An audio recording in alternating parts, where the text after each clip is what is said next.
আসামের বুক থেকে উঠে আসা এক কিংবদন্তি কণ্ঠশিল্পী, যার সুরে মুগ্ধ হয়েছে গোটা ভারত। তিনি আর কেউ না, তিনি হলেন জুবিন গার্গ। হ্যাঁ, আমাদের সবার প্রিয় Zubeen Garg. Hi, I am Shamim Akhtar, আর আজকের এই ভিডিওতে আমরা জানবো জুবিন গার্গের জীবনের কিছু জিনিস, যেমন তার জন্ম, শৈশব, সংগ্রাম, সাফল্য, পরিবার, বিয়ে, মৃত্যু এবং উত্তরাধিকারী সম্পর্কে। যদি আপনি জুবিন গার্গের ব্যাপারে সম্পূর্ণ এই জিনিসগুলো জানতে চান, তাহলে অবশ্যই ভিডিওর শেষ পর্যন্ত সঙ্গে থাকুন। জুবিন গার্গের জন্ম 1972 সালে 18 নভেম্বর তুরা, মেঘালয়ে হয়। তার আসল নাম ছিল জীবন বর ঠাকুর, যা পরবর্তীতে পরিবর্তিত হয়ে হয় জুবিন গার্গ। তার পিতা মোহিনী মোহন বর ঠাকুর ছিলেন একজন ম্যাজিস্ট্রার ও সাথে কবি। তার ছদ্মবেশ নাম ছিল কপিল ঠাকুর। মা আইলি বর ঠাকুর ছিলেন একজন গায়িকা। ছোটবেলায় তার পরিবার আসামের জোরহাট নামক এক জায়গায় বসবাস করতেন। জুবিনের শৈশব কেটেছে বিভিন্ন জায়গায়, কারণ তার বাবা সরকারি চাকরি করতেন, ওটার জন্য বারবার বদল হতে থাকতেন। কিন্তু কথাই আছে না, যতই যা হয়ে যাক, ওর বাবার যে এত বদল হয়ে যাচ্ছিল, কিন্তু তার মনের ভিতর থেকে সঙ্গীত বের হচ্ছিল না। সঙ্গীতের প্রতি তার আরো আগ্রহ বেড়েই চলেছিল। স্কুলে পড়াকালীন তিনি বিভিন্ন ধরনের সাংস্কৃতিক অনুষ্ঠানে অংশগ্রহণ করতেন এবং সেই অনুষ্ঠানে তিনি গান গাইতেন এবং সেই গানের প্রতি তার আস্তে আস্তে আরো চাহিদা বেড়ে যায়। সেই ভালোবাসার টান কত দূর যে এগিয়ে যায়, এগিয়ে যেতে যেতে একটা সময় আসে 1992 সাল। হ্যাঁ, 1992 সালে তার প্রথম আসামিয়া ভাষায় একটা অ্যালবাম রিলিজ হয়। সেই অ্যালবামের নাম হচ্ছে অনামিকা, যা তাকে আঞ্চলিক স্তরে পরিচিত এনে দেয়। এরপর তিনি হিন্দি, বাংলা, তামিল, তেলেগু, মারাঠি, উড়িয়া সহ মোট 40টি ভাষায় প্রায় 38,000-এরও বেশি গান গেয়েছেন।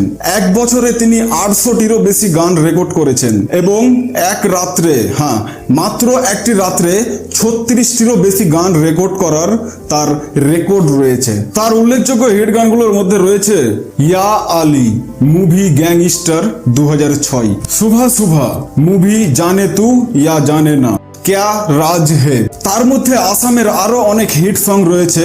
তার মধ্যে হলো মায়াবিনী, মলি ফুলো তাহারো, আসামিয়া ভাষায় অনেক হিট করে। শুধু এটা না, আরো হাজার হাজার গান তার রয়েছে হিটের লিস্টে। তিনি শুধু গায়কই ছিলেন না, বরং সুরকার, গীতিকার, অভিনেতা ও পরিচালকও ছিলেন। তিনি সবকিছুতেই কাজ করতেন। তার সঙ্গীত জীবনে তিনি Luit Kantha, king of humming, heartthrob of Assam ইত্যাদি উপাধিতে পরিচিত ছিলেন।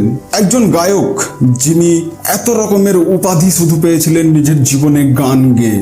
2002 সালে 4 ফেব্রুয়ারি জুবিন গার্গ বিয়ে করেন গরিমা সাইকিয়া গার্গের সঙ্গে। তাদের একটি ছেলে রয়েছে যার নাম গৌতম গার্গ। তাদের সম্পর্ক শুরু হয় শুধুমাত্র একটি চিঠির মাধ্যমে, যা পরবর্তীতে গভীর ভালোবাসাতে পরিণত হয়।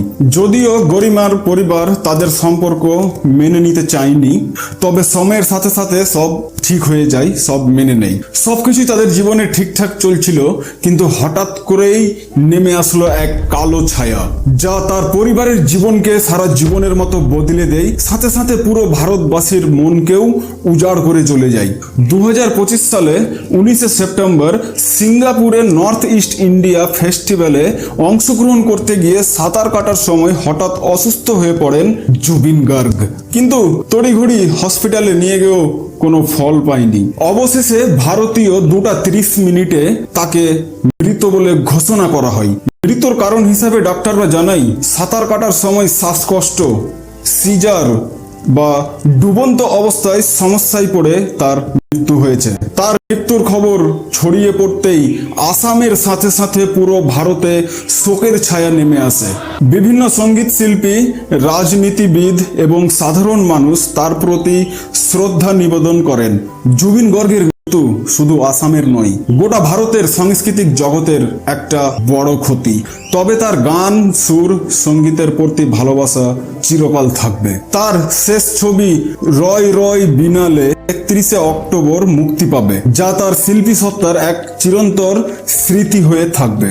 জুবিন গার্গ ছিলেন একজন সঙ্গীত শিল্পী, যার কণ্ঠে মিশেছিল আসামের সাংস্কৃতিক কণ্ঠ এবং ভালোবাসা। শেষে জুবিনের একটি উক্তি দিয়ে এই ভিডিও শেষ করছি। তার উক্তিটি হলো, আমার গান আমার পরিচয়, আমার সুর আমার আত্মা। এই উক্তিটি দেওয়ার মতো লোকের গান কেন মানুষের হৃদয় ছুবে না? এই ছিল জুবিন গার্গের জীবনের কিছু গল্প, তার জন্ম থেকে শেষ যাত্রা পর্যন্ত। ভালো লাগলে ভিডিওটিতে একটা লাইক করবে এবং চ্যানেলটি সাবস্ক্রাইব করে পাশে থাকবে আর বন্ধুদের সাথে শেয়ার করবে। জয় হিন্দ, বন্দে মাতরম।